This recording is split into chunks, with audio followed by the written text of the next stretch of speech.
ஸ்ரீ சாய்ராம் பொறியியல் கல்லூரியில் மறைந்த ஸ்ரீ சாய்ராம் கல்லூரியின் நிறுவனர் லியோமுத்து அவர்களின் 9ஆம் ஆண்டு நினைவேந்தல் நிகழ்ச்சி நடைபெற்றது.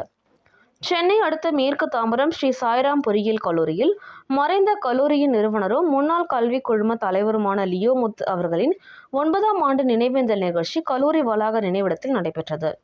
இந்த நிகழ்ச்சியில் மறைந்த லியோமுத்து அவர்களின் குடும்பத்தினரும் கல்வி குழும முதன்மை செயல் அதிகாரியுமான சாய் பிரகாஷ் லியோமுத்து மற்றும் கல்லூரி முதல்வர், ஆசிரியர் பெருமக்கள், பணியாளர்கள் கலந்து கொண்டு லியோமுத்து அவர்களது திருவுருவப் படத்திற்கு மலர் தூவி மரியாதை செய்தனர்.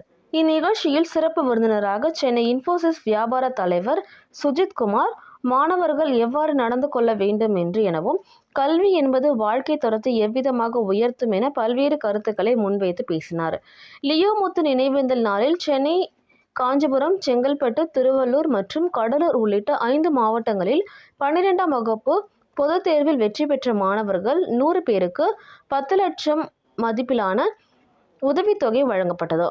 இதில் அறக்கட்டளை துணைத் தலைவர் கலைசெல்வி லியோமுத்து, நிர்வாக இயக்குனர் சத்யமூர்த்தி, அரங்க காவலர் ஷர்மிளா ராஜா, ரேவதி சாய்பிரகாஷ், மூர்த்தி சதீஷ்குமார், கல்லூரி முதல்வர் முனைவர் கே. பழனிக்குமார், முனைவர் ராஜா உட்பட ஏராளமானோர் கலந்து கொண்டனர்.